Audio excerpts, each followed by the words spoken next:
วรรณกรรมสามก๊กพาร์ทที่แล้วครับผมได้ถอดเรื่องของปรัชญาชีวิตว่าหากพูดถึงวรรณกรรมสามก๊กจะมีปรัชญาหลายอย่างมากเลยที่ผู้นำขุนศึกเข้าใช้กันในการต่อกรซึ่งกันและกันแต่ถ้าหากพูดถึงเรื่องของปรัชญาความสำเร็จครับผมได้ไปถอดบทเรียนจากวรรณกรรมนี้มาอีกครั้งหนึ่งซึ่งไม่น่าเชื่อว่าทั้งหมดที่ผมสรุปให้คุณผู้ฟังนะครับยังไม่ถึงครึ่งหนึ่งของบทเรียนเลยครับฉะนั้นในพาร์ทนี้จึงเป็นโอกาสดีที่ผมจะให้คุณผู้ฟังได้ทำความเข้าใจเกี่ยวกับเรื่องของปรัชญาความสำเร็จกัน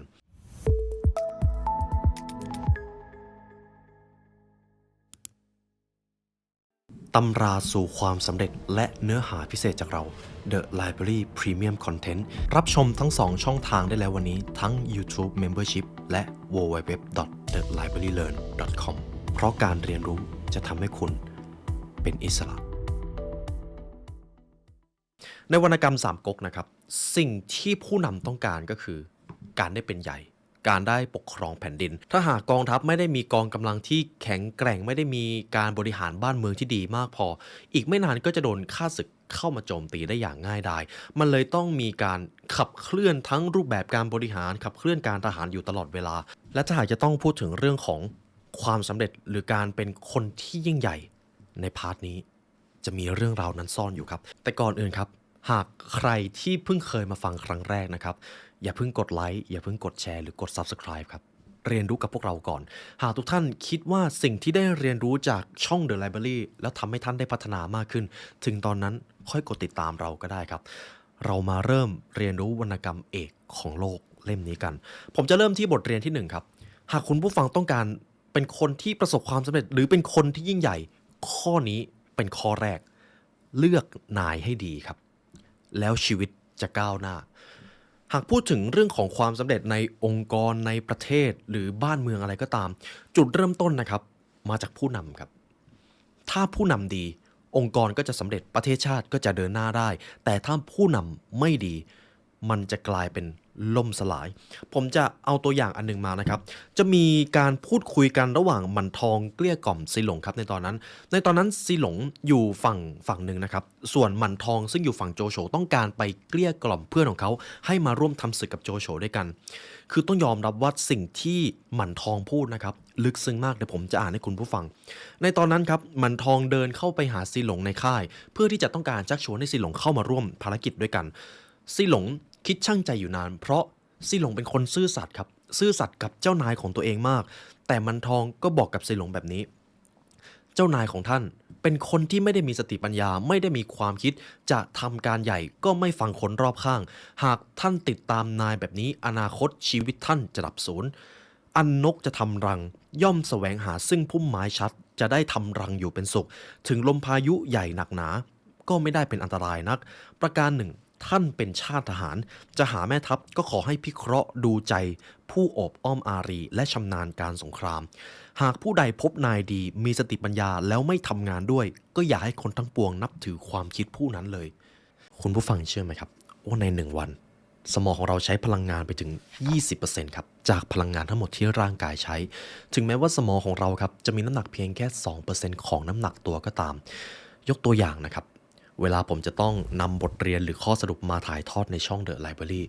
บทเรียนเหล่านั้นครับผมจะต้องไปค้นคว้าหาข้อมูลแล้วก็ต้องคัดกรองเนื้อหาที่ยอดเยี่ยมที่สุดมาให้กับคุณผู้ฟังทุกท่าน ซึ่งงานเหล่านี้ครับใช้พลังงานสมองเยอะมากมากจริงๆ การบำรุงหรือดูแลรักษาสมองจึงเป็นกิจวัตรที่ผมจะต้องทำในทุกๆวัน และตัวเลือกที่ผมใช้ก็คือโอเมก้า3ครับโอเมก้า3ครับมีความสามารถในการบำรุงรักษาสมองของเรา และที่สำคัญก็คือร่างกายสร้างเองไม่ได้ครับต้องรับออกมาจากแหล่งอาหารภายนอกเท่านั้น ดังนั้นทางเลือกที่ดีที่สุดที่ผมใช้มาจนถึงทุกวันนี้ก็คือโอเมก้า3 Norway Daily จากแบรนด์ Clarity ครับซึ่งแบรนด์นี้อยู่คู่ช่องเรามานานแสนนาน Clarity ครับเป็นแบรนด์น้ำมันปลาบริสุทธิ์ระดับพรีเมียมครับซึ่งเขาคิดค้นสูตรจากปลาทะเลน้ำลึกในประเทศนอร์เวย์ปราศจากสารปนเปื้อนและที่สำคัญซอฟต์เจลของเขานะครับรับประทานง่ายมากแทบไม่มีกลิ่นเลยซึ่งเราต่างเป็นนักเรียนรู้ตัวผมก็ชื่นชอบการพัฒนาตัวเองเหมือนกับทุกท่านและตัวผมครับมีแบรนด์ Clarity ที่คอยดูแลสมองผมในทุกๆวันนี่จึงเป็นเหตุผลที่ว่าทำไมแบรนด์ Clarity จึงเหมาะสมและควรค่าในการเป็นส่วนหนึ่งกับเส้นทางของพวกเราหากต้องการดูรายละเอียดเพิ่มเติมนะครับทุกท่านสามารถเข้าไปดูได้ที่ www clarity.asia/librarybrain ครับหรือจะคลิกลิงก์ข้างล่างนี้ก็ได้นะครับดูแลสมองกันด้วยนะครับเพราะผมเองก็ใช้แบรนด์ Clarity ในทุกวันเหมือนกันคุณผู้ฟังเห็นประโยคที่ผมพูดไหมครับผมว่ามันลึกซึ้งมากเลยในชีวิตของเราครับ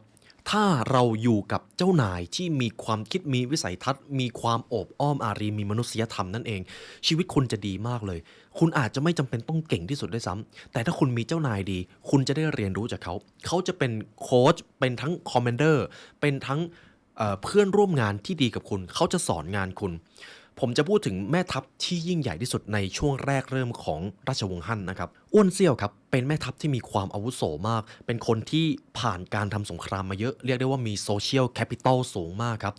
โจโฉเพิ่งตั้งตัวได้ในตอนนั้นในฝั่งราชวงศ์ฮั่นนะครับเริ่มมีโจรพวกผ้าเหลืองเริ่มก่อกบฏต้องการที่จะโค่นล้มอำนาจทหารและขุนศึกก็เลยจะต้องตั้งกองกำลังมาเพื่อที่จะปราบโจรโจโฉรู้แบบนั้นครับก็เลยรวบรวมกองกำลังมามีความกล้าหาญต้องการที่จะฟื้นฟูราชวงศ์พอโจโฉร่วมกองทัพได้สักพักหนึ่งก็รู้ว่าโอเคเราควรจะเอาใครสักคนมาเป็นผู้บังคับบัญชาเพราะตอนนั้นโจโฉอายุยังน้อยครับก็เลยเรียกให้อ้วนเซี่ยวครับมาเป็นผู้บัญชาการคือตอนนั้นอ้วนเซี่ยวมีโซเชียลแคปิตอลเยอะมากครับพอร่วมงานกันไปสักพักหนึ่งอ้วนเซี่ยวเหมือนจะดีครับโจโฉแล้วก็ขุนศึกอื่นๆเริ่มมาร่วมเริ่มมีกองทัพใหญ่ขึ้นโดยมีอ้วนเซี่ยวเป็นผู้บัญชาการเป็นคนออกคำสั่งแต่อ้วนเซี่ยวมีปัญหาอย่างหนึ่งครับหัวโบราณครับเป็นไดโนเสาร์เป็นอย่างไรเดี๋ยวผมจะเล่าให้ฟังทุกๆครั้งที่จะทำการอะไรก็ตามจะต้องมีลำดับชั้นมีพิธีรีตองทั้งที่ปัญหามันจะเป็นวิกฤตอยู่แล้วแต่ก็ยังมานั่งคิดว่าเอ๊ะทำแบบนี้มันจะเหมาะสมหรือเปล่ามันไม่เป็นลำดับขั้นแล้วจะมีอยู่ช่วงหนึ่งครับมีคนมาท้ากองทัพของอ้วนเซี่ยวรบโจโฉก็มีความเห็นว่าเราควรจะส่งทหารเลวคนนี้ไปเพราะทหารคนนี้ดูมีสง่าราศีเหมาะที่จะไปทำการรบอ้วนเซี่ยวตอบแบบนี้ครับไม่ได้เราจะให้ทหารเลวไปออกหน้ารบได้อย่างไรเราต้องให้ทหารเอกออกไปสิโจโฉก็เถียงกลับมาแต่ตอนนี้ทหารเอกของเราไม่ได้มีฝีมือมากพอที่จะออกไปรบนะครับแต่ทหารเลวคนนี้ดูมีฝีมือมากกว่าอ้วนเซี่ยวก็ตอบกลับมาไม่ได้มันเสียระบบเราจะต้องทำทุกอย่างเป็นขั้นเป็นตอนหากท่านไม่เชื่อฟังเราจะไม่ร่วมด้วยแล้วเราจะหนีออกไปตั้งกองกำลังของตัวเองโจโฉได้ยินแบบนั้นโจโฉทอดใจใหญ่เลยครับเพราะรู้เลยว่าหากร่วมงานกับตาแก่คนนี้ไปเรื่อยๆมีปัญหาแน่เพราะเวลาจะทำอะไรจะต้องพิธีรีตองตลอดเลยจะต้องมีเขาเรียกว่ามีลำดับชั้นโดยไม่สนเลยว่าคนคนนั้นมีความสามารถจริงๆหรือไม่หากคุณอยู่ในกองทัพอ้วนเซี่ยวนะครับไม่ว่าคุณจะเก่งขนาดไหนแต่ถ้าคุณอายุน้อยอำนาจการต่อรองคุณจะหายไปเลย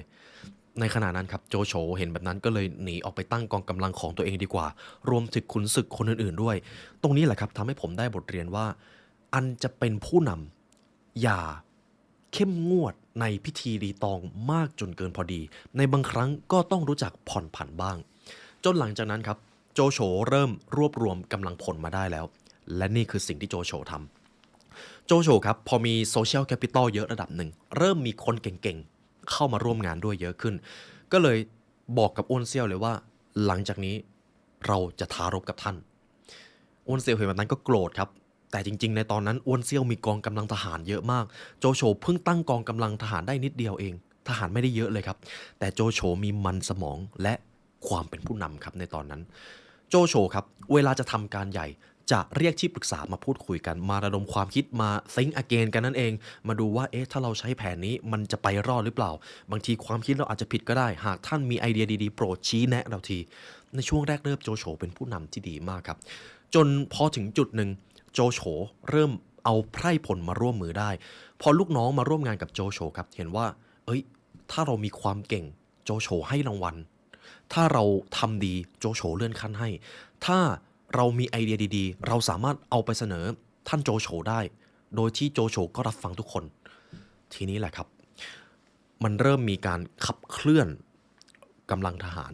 ราษฎรเริ่มรักโจโฉหลังจากนั้นโจโฉทำการรบกับอ้วนเซี่ยวอ้วนเซี่ยวสู้ไม่ได้ครับ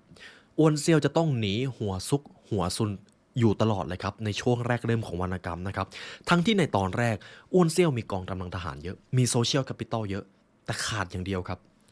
ความเป็นผู้นำครับอ้วนเซี่ยวเวลาจะทำการใหญ่จะไม่ฟังใคร จะฟังเพียงแค่สิ่งที่ตัวเองอยากฟังเท่านั้นแต่ถ้าหากมีขุนศึกคนไหนมาแนะนำอะไรไม่เข้าหูอ้วนเซี่ยวจะสั่งขังหรือถ้าหนักหน่อยก็สั่งประหารไปเลยเห็นไหมครับคุณผู้ฟังความสำเร็จขององค์กรของประเทศชาติบ้านเมืองขึ้นอยู่กับการตอบสนองของผู้นำครับถ้าผู้นำดีโอกาสความสำเร็จมันก็ไปได้สูงหากผู้นำไม่ดีโอกาสที่จะดับสลายมันก็เพิ่มมากขึ้นฉะนั้นข้อนี้ลึกซึ้งครับจงเลือกนายให้ดีแล้วชีวิตจะก้าวหน้าต่อไปเป็นบทเรียนข้อที่2ครับมีคนทำดีต้องตกรางวัลหากมีคนทำผิดต้องมีบทลงโทษทันที่ชัดเจนและเท่าเทียมคือต้องยอมรับว่าเมื่อวันหนึ่งคุณผู้ฟังอาจจะได้เป็นผู้นำคนหรือถ้าคุณเป็นคนธรรมดาคุณก็จะต้องรู้สิ่งนี้เมื่อมีคนทำดีต้องตกรางวัล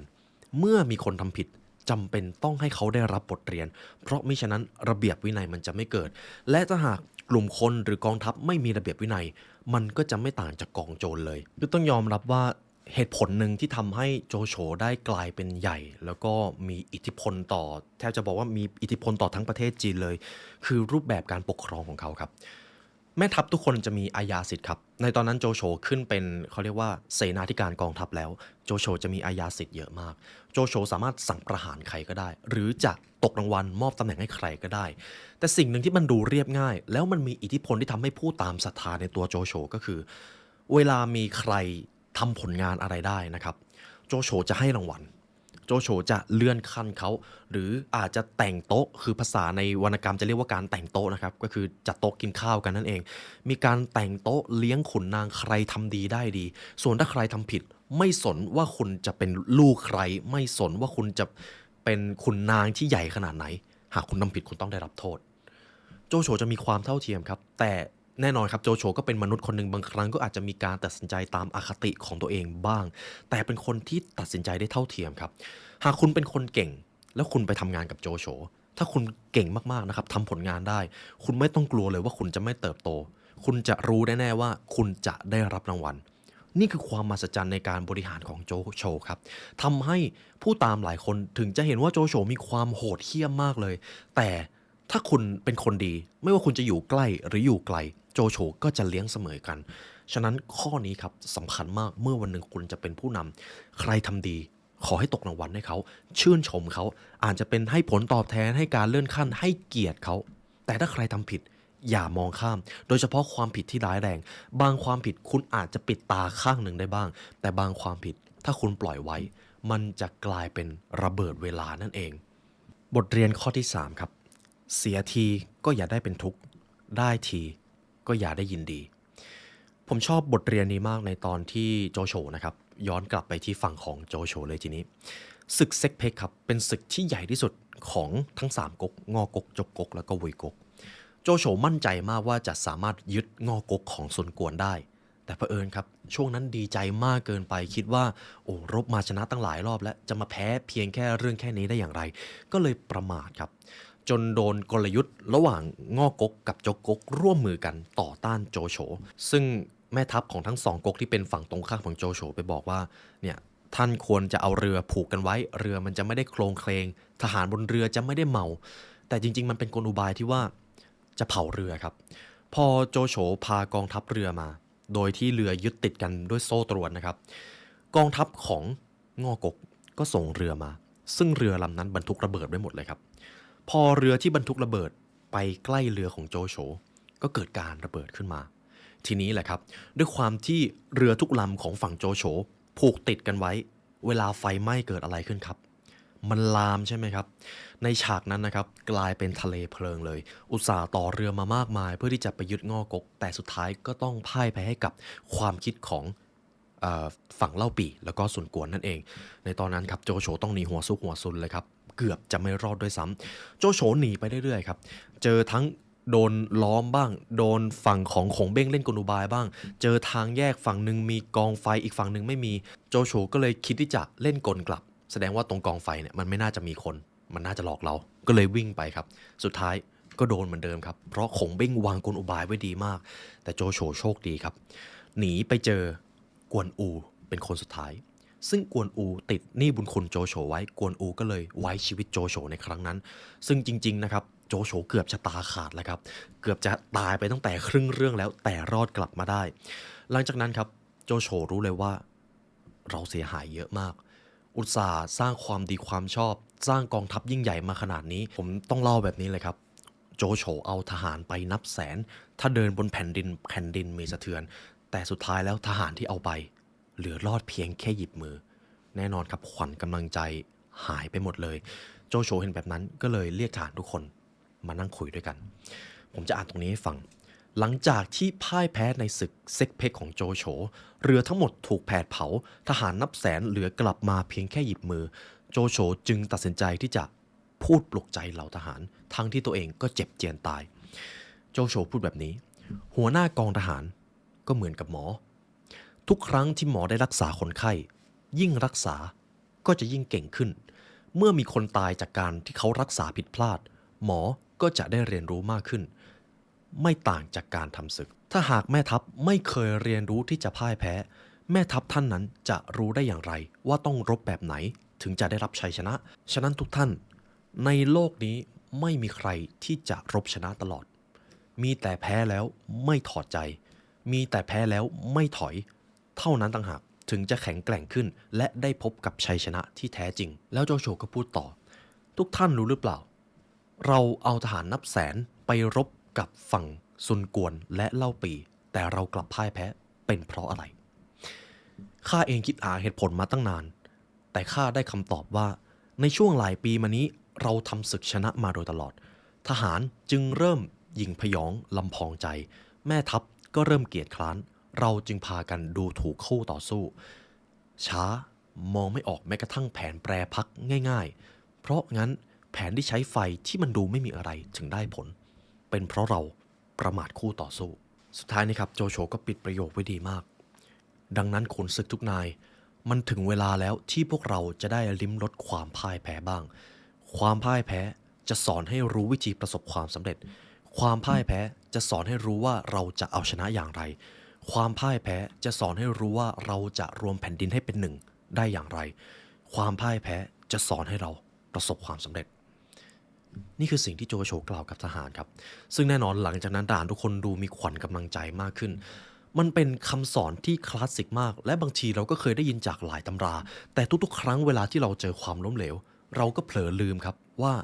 ถ้าเราวันนี้เราไม่สามารถเรียนรู้จากความล้มเหลวได้เราจะเก่งขึ้นได้อย่างไรและถ้าเราเรียนรู้จากมันไม่ได้การประสบความสำเร็จก็เป็นเรื่องที่ไม่ต้องพูดถึงฉะนั้นบทเรียนนี้แทบจะเป็นปรัชญาชีวิตที่ไม่มีข้อโต้แย้งใดๆล้มเหลวบ่อยๆแล้วเรียนรู้นั่นต่างหากเป็นเรื่องที่ดีเพราะเมื่อวันหนึ่งคุณจะต้องเอาความล้มเหลวเหล่านั้นแหละไปสร้างความสำเร็จในท้ายที่สุดนี่คือบทเรียนข้อที่3ครับเสียทีก็อย่าเป็นทุกข์ได้ทีก็อย่ายินดีจนเสียคนข้อที่4ครับ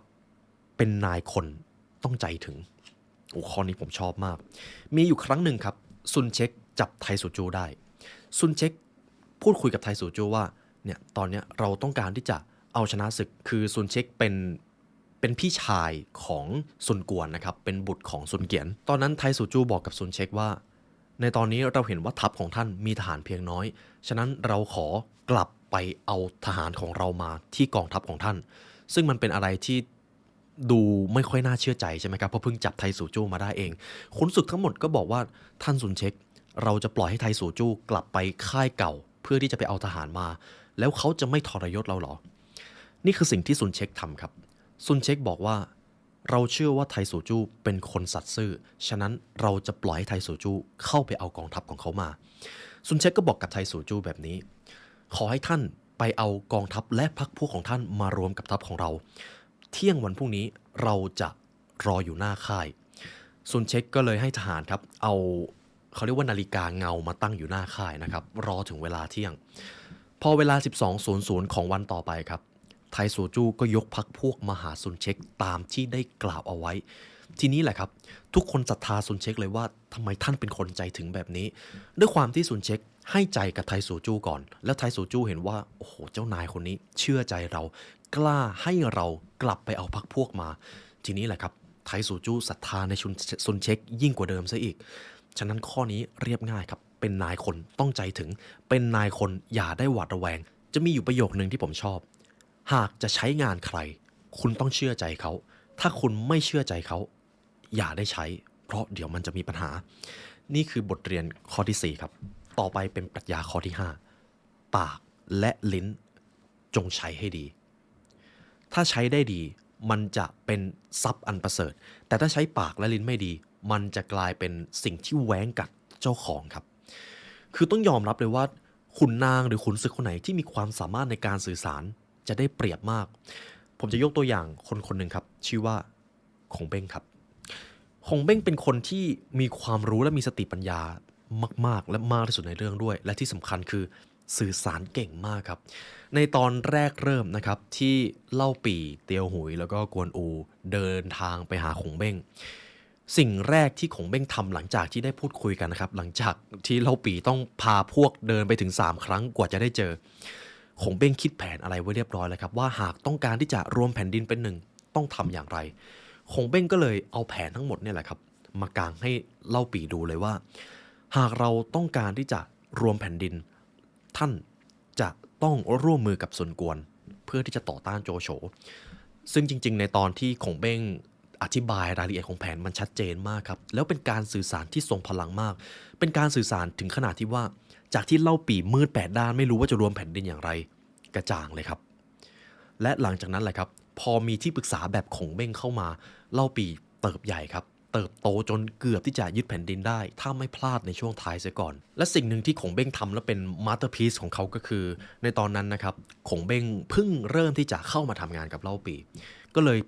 รีบดำเนินตามแผนว่าเราจะต้องไปร่วมมือกับซุนกวนก่อนในตอนนั้นคงเบ้งครับอาสาที่จะไปพูดคุยกับฝั่งง่อกกคงเบ้งไปบอกกับฝั่งง่อกกว่าเราจะร่วมมือกันที่จะต่อต้านโจโฉแต่ปัญหามันติดอยู่ตรงนี้ครับตอนนั้นฝั่งง่อกกครับตกใจครับเดี๋ยวเราจะไปต่อต้านโจโฉได้อย่างไรกองทัพใหญ่ขนาดนั้นแถมโซเชียลแคปิตอลก็เยอะเราจะสู้ได้อย่างไรยอมแพ้ไปเสียเถอะคือตอนนั้นขุนนางในฝั่งง่อกกนะครับบอกไปกับคงเบ้งแบบนี้เลยคงเบ้งก็จริงๆลึกๆก็เซ็งครับแต่สิ่งที่คงเบ้งมีคือวาทศิลป์ครับในฉากนั้นนะครับคงเบ้งเขาเรียกว่าโต้วาทีเรียงคนเลยครับว่าเดี๋ยวนะท่านเป็นถึงขุนนางของง่อกกมีแผ่นดินที่อุดมสมบูรณ์มีจุดชัยภูมิท่านกลับเลือกที่จะยอมแพ้กับฝั่งของโจโฉท่านออกไปเถอะเราไม่อยากคุยกับท่านท่านเป็นคนดูไม่มีสติปัญญาเอาเสียเลยนี่คือคนที่1คนต่อไปครับเริ่มมาเถียงกับคงเบ้งท่านมีกองกำลังทหารเยอะขนาดไหนขุนนางบางคนก็บอกว่าเล่าปี่เพิ่งตั้งตัวเป็นใหญ่มาจากตระกูลทอเสือขายคิดดีอย่างไรจะไปต่อต้านโจโฉคงเบ้งก็ตอบกลับไปจริงอยู่ถึงแม้นายของข้าจะเกิดมาจากตระกูลที่ทอเสือขายแต่ก็เป็นถึงบุคคลผู้มีเชื้อของพระเจ้าเฮียนเต้ฉะนั้นนายของข้าถึงแม้กำลังทหารจะไม่ได้เยอะแต่นายของข้าก็มีความกล้าหาญต้องการที่จะรวมแผ่นดินเป็นหนึ่งต้องการที่จะกอบกู้ราชวงศ์ฮั่นแล้วนายของท่านล่ะพวกท่านล่ะมีความคิดที่จะกอบกู้บ้านเมืองหรือไม่หรืออยู่กินภาษีและทรัพยากรประชาชนไปวันๆโอ้โหคงเบ้งเถียงจนไม่มีใครสามารถที่จะต่อสู้ได้เลยครับถ้าเป็นการโต้วาทีก็เป็นการโต้วาทีที่มันมากจนในตอนนั้นซุนกวนมาหาคงเบ้งคงเบ้งดูออกครับถ้าจะโต้วาทีกับซุนกวนจะต้องทำให้เขาโกรธคงเบ้งก็บอกแบบนี้นายของข้ากองกำลังทหารไม่ได้เยอะแผ่นดินไม่ได้ใหญ่แต่ต้องการที่จะกอบกู้ราชวงศ์และท่านล่ะมีความคิดที่จะกอบกู้ราชวงศ์บ้างหรือไม่ถ้าหากท่านคิดว่ากองกำลังทหารท่านน้อยแล้วกอบกู้ราชวงศ์ไม่ได้ท่านก็ยอมแพ้ไปเสียเถอะซุนกวนก็งงครับว่าอ้าวนึกว่าจะมาให้เราไปร่วมรบคือต้องบอกว่าคงเบ้งพยายามที่จะปลุกอารมณ์โกรธของซุนกวนครับเพราะตอนแรกซุนกวนก็ฟังขุนนางว่าหรือว่าเราควรจะยอมแพ้โจโฉดีแต่คงเบ้งเล่นจิตวิทยาเป็นครับคงเบ้งบอกเลยว่าถ้าท่านจะยอมแพ้ก็ยอมแพ้ไปเถอะแต่นายของข้าจะต่อกรเพื่อกอบกู้ราชวงศ์ซุนกวนโกรธจริงครับโกรธแล้วก็เดินไปข้างหลังเลยไม่คุยด้วยเลยทีนี้ขุนนางก็เลยไปบอกกับซุนกวนว่าท่านจริงๆแล้วเนี่ยคงเบ้งแค่ลองใจท่านทีนี้ซุนกวนก็ตื่นรู้เลยครับอ๋อจริงๆแล้วคงเบ้งเขามีแผนการอยู่แล้วแต่ขุนนางของเราไม่ได้ฟังเขาเลยซุนกวนก็เลยมีโอกาสได้คุยกับคงเบ้งแล้วหลังจากนั้นแหละครับทั้งสองก๊กก็ได้ร่วมมือกันจากสติปัญญาและวาทศิลป์ของคงเบ้งเลยครับฉะนั้นปรัชญาข้อที่5ครับปากและลิ้นใช้ให้ดีมีความเก่งก็ต้องสื่อสารเป็นแต่ถ้าสื่อสารไม่เป็นความเก่งที่คุณมีมันอาจจะกลายเป็นอุปสรรคของคุณได้คือจริงๆมีขุนศึกหลายคนนะครับที่มีความสามารถแต่ไม่สามารถสื่อสารเป็นหรือพูดจาไม่ดีกับคนอื่นไม่ให้เกียรติผู้อื่นนั่นเอง จนท้ายที่สุดคำพูดของเขามันกลายเป็นอาวุธเป็นหอกที่กลับมาทิ่มแทงคนคนนั้นเสียเองผมจะมีตัวอย่างจากบุคคลคนหนึ่งครับชื่อว่ายีเอ๋งครับคือถ้าคุณผู้ฟังไม่รู้จักชื่อนี้ไม่ต้องแปลกใจครับแต่เขาจริงเขาเป็นคนที่ฉลาดมากแต่ติดอยู่อย่างเดียวครับเขาไม่ได้เกิดในเรื่องนี้เพราะปากของเขาเนี่ยแหละครับในตอนนั้นครับโจโฉต้องการที่จะหาขุนศึกหรือที่ปรึกษาสักคนที่มีความสามารถมีความฉลาดก็มีคนแนะนำคนคนหนึ่งชื่อว่ายีเอ๋งครับโจโฉก็ไปเชิญมายีเอ๋งเป็นคนที่มีความคิดมีการวางแผนการที่ดีมากครับแต่ยีเอ๋งจะเป็นคนที่พูดจาขวานผ่าซากไม่รู้จักที่ต่ำที่สูงยีเอ๋งพูดจาดูถูกโจโฉว่าเจ้าเป็นคนที่มายึดราชวงศ์แล้วยังจะบอกว่าเป็นคนกอบกู้ราชวงศ์ได้อีกเหรอโจโฉเห็นแบบนั้นก็ไม่พอใจครับแต่รู้ว่าไม่สามารถจัดการอะไรกับยีเอ๋งได้เพราะยีเอ๋งเป็นคนเก่งถ้าเกิดไปฆ่ายีเอ๋งคนเก่งๆคนอื่นก็ไม่อยากจะมาร่วมงานด้วยแต่ลึกๆโจโฉก็รู้เลยว่าไอ้นี่อวดดีทีนี้ครับโจโฉก็เลยส่งให้ยีเอ๋งไปราชการพูดคุยกับเล่าเปี่ยวและยีเอ๋งเหมือนเดิมครับเป็นคนมีสติปัญญาวางแผนอะไรพูดจาชัดเจนแต่พูดจาขวานผ่าซากไปดูถูกเล่าเปี่ยวเล่าเปี่ยวเห็นแบบนั้นก็รู้ว่าอ๋อโจโฉส่งยีเอ๋งมาเนี่ยต้องการยืมมือให้เราฆ่ายีเอ๋งแน่ๆเลยเล่าเปี่ยวไม่ฆ่าก็ส่งไปให้อีกคนหนึ่งซึ่งยีเอ๋งก็ไปพูดคุยไปเจรจาเหมือนเดิมครับและไปพูดจาดูถูกผิดคนจนท้ายที่สุดยีเอ๋งก็ถูกฆ่าตายก่อนที่จะได้แจ้งเกิด คือผมว่ามันเปรียบเทียบได้กับบริบทชีวิตจริงเลยครับในชีวิตการทำงานครับไม่ว่าคุณจะเป็นคนที่เก่งขนาดไหนแต่ถ้าคุณใช้คำพูดไม่รู้จักกาลเทศะคนก็จะไม่ฟังสิ่งที่คุณสื่อออกมาและถ้าคุณสื่อสารให้คนอื่นฟังไม่ได้มันก็ไม่มีประโยชน์เลยว่าสารที่คุณสื่อมันจะดีขนาดไหนเรื่องของยีเองครับเป็นตัวอย่างในชีวิตจริงได้ลึกซึ้งและเราควรจะถอดบทเรียนมาปากและลิ้นถ้าใช้ดีเป็นสีแก่ตัวแต่ถ้าใช้ไม่ดีมันจะกลายเป็นหายนะของชีวิตครับมันจะกลับมากัดกินเจ้าของตัวเองข้อที่6ครับบริหารความเก่งให้ดีเพราะมันอาจกระตุ้นความอิจฉาได้คือข้อนี้ต้องยอมรับว่าชีวิตจริงนะครับหลายครั้งผมเชื่อว่าคุณผู้ฟังพอประสบความสำเร็จอะไรบางทีก็หลีกเลี่ยงไม่ได้ครับที่จะมีคนมาวิพากษ์วิจารณ์หรือบางทีก็จะมีคนมาอิจฉาคุณซึ่งเราทุกคนจะต้องเจอแบบนั้นรวมไปถึงชายท่านนี้ครับคงเบ้งครับ คงเบ้งเป็นคนที่เก่งมากใช่ไหมครับเป็นที่ปรึกษาที่มีสมองเป็นกรดเลยฉลาดเป็นกรดเลยพอเข้ามาทำงานแรกๆเล่าปี่เอ็นดูเล่าปี่รับฟังแล้วก็เรียกว่าคงเบ้งเป็นท่านอาจารย์แน่นอนครับมันจะต้องไปกระตุ้นความอิจฉาของคนที่เขาอยู่มาก่อนแน่ๆครับรวมถึงเตียวหวยกับกวนอูก็อิจฉาคงเบ้งครับเพราะคงเบ้งเก่งเกินแต่คงเบ้งรู้ครับว่าถ้าเขาเป็นคนอวดเด่นหรืออวดดีมากเกินไป ความเก่งของเขามันอาจจะกลายเป็นศัตรูของเขาเสียเอง และมีอยู่ช่วงหนึ่งครับ เป็นช่วงที่เล่าปี่จะต้องไปแต่งงานกับน้องสาวของซุนกวน เป็นการแต่งงานเชิงการเมืองนะครับ ซึ่งการแต่งงานนี้เล่าปี่ก็จะต้องไปอยู่ง่อก๊กนานเลย เพราะจริงๆง่อก๊กก็วางแผนไว้ว่าต้องการให้เล่าปี่แยกออกมาจากจกก๊กจะได้ยึดครองง่ายๆหน่อยเล่าปี่ก็เลยเรียกขงเบ้งมาแล้วก็บอกว่า เราคงไม่สามารถให้น้องเตียวหุยกับกวนอูดูแลเมืองนี้ได้เพราะทั้งสองความคิดความอ่านยังไม่สามารถบริหารบ้านเมืองได้ท่านคงเบ้งเราขอมอบสิทธิในการบริหารให้กับท่านเล่าปีทำแบบนี้ครับแล้วก่อนที่เราจะไปเรามีจดหมายให้ท่านฉบับหนึ่งหากกวนอูและเตียวหุยไม่ฟังคำของท่านขอให้ท่านเอาจดหมายนี้ไปให้จูล่งคงเบ้งฟังแล้วตังหงิดใจครับคงเบ้งแอบคิดในใจครับว่าในจดหมายฉบับนั้น อาจจะเป็นจดหมายที่จัดการน้องเตียวหุยกับกวนอูแน่เลยและสิ่งที่คงเบ้งทำผมว่าเป็นการตัดสินชะตาชีวิตของเบ้งได้เลยคงเบ้งตอบแบบนี้ท่านเล่าปี่กวนอูกับเตียวหุยเป็นน้องที่ติดตามท่านมาตั้งแต่ตอนที่ท่านยังเริ่มต้นโดยไม่มีอะไรท่านจะทำแบบนี้กับน้องๆทั้งสองข้าเห็นว่ามันไม่สมควรฉะนั้นข้าขอไม่รับจดหมายฉบับนี้คงเบ้งก็หยิบจดหมายฉบับนั้นมาครับ แล้วก็บางตำราก็บอกว่าฟันทิ้งบางตำราก็บอกว่าเอาไปเผาไฟแต่พูดง่ายๆคือคงเบ้งทำลายจดหมายฉบับนั้นครับซึ่งเล่าปี่เห็นแบบนั้นก็สบายใจครับตรงนี้แหละครับเป็นจุดที่เขายังถกกันอยู่ว่าจริงๆแล้วในจดหมายฉบับนั้นเล่าปี่ต้องการที่จะลองใจของเบ้งหรือต้องการที่จะ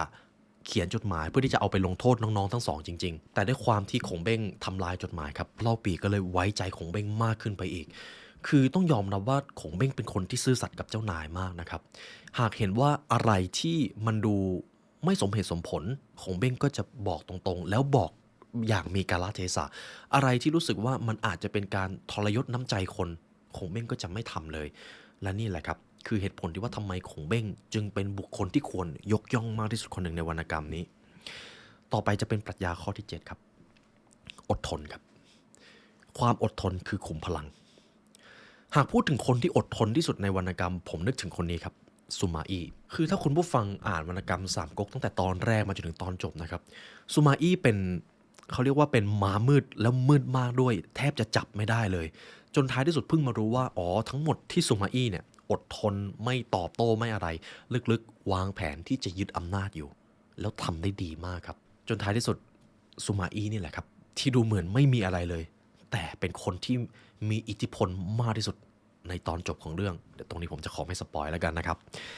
ทีนี้ผมจะพูดถึงบทเรียนข้อสุดท้ายครับเลือกฟังคนดีเลือกคบบัณฑิตอย่าคบคนประจบสอพลอเพราะมันจะกลายเป็นภัยผมจะพูดถึงผู้นำ2กลุ่ม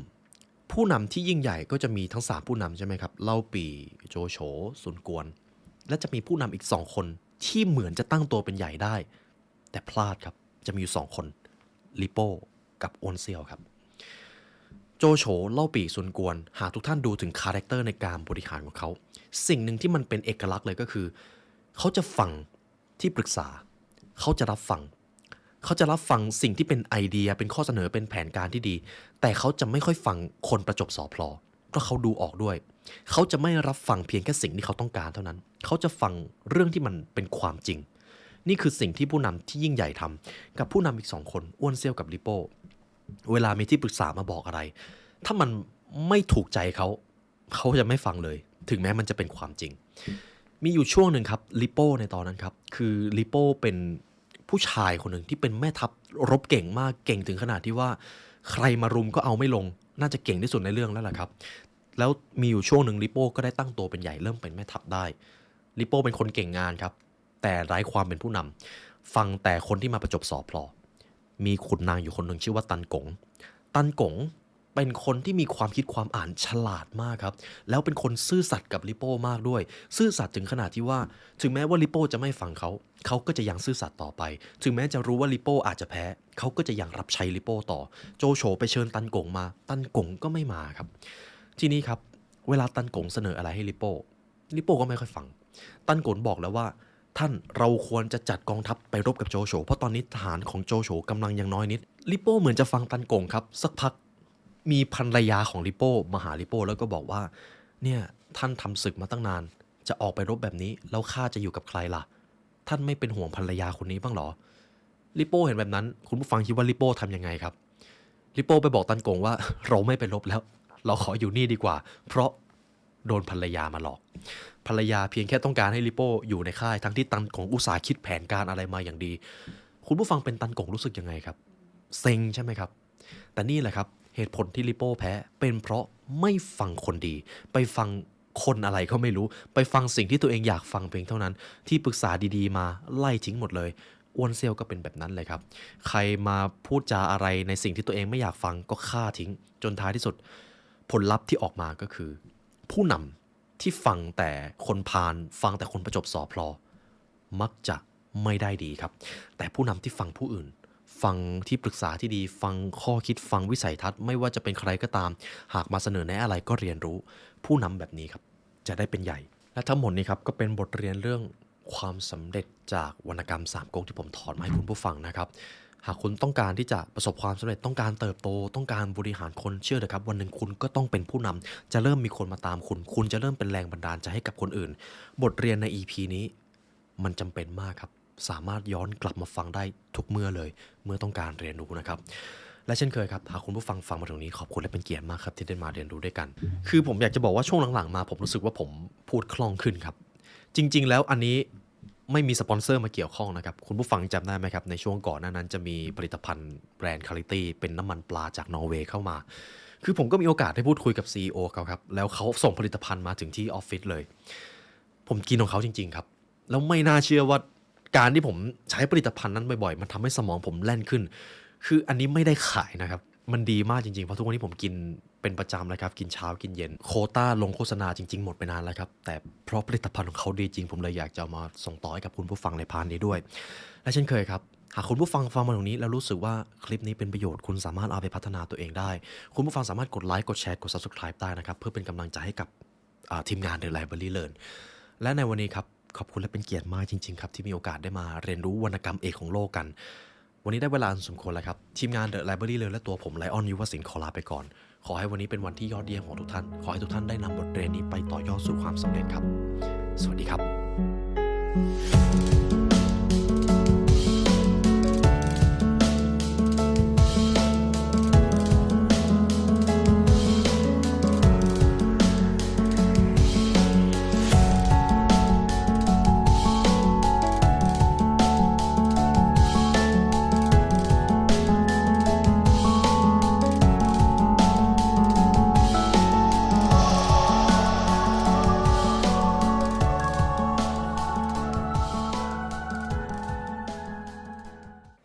คุณผู้ฟังรู้ไหมครับว่า 60% ในสมองของเราครับประกอบไปด้วยไขมันแล้ว 20% ของไขมันที่ว่าประกอบไปด้วยกรดไขมันไม่อิ่มตัวที่เรียกว่าโอเมก้า 3 ครับซึ่งตัวนี้ครับมีบทบาทสำคัญต่อสมองเป็นอย่างมากแต่ที่สำคัญคือ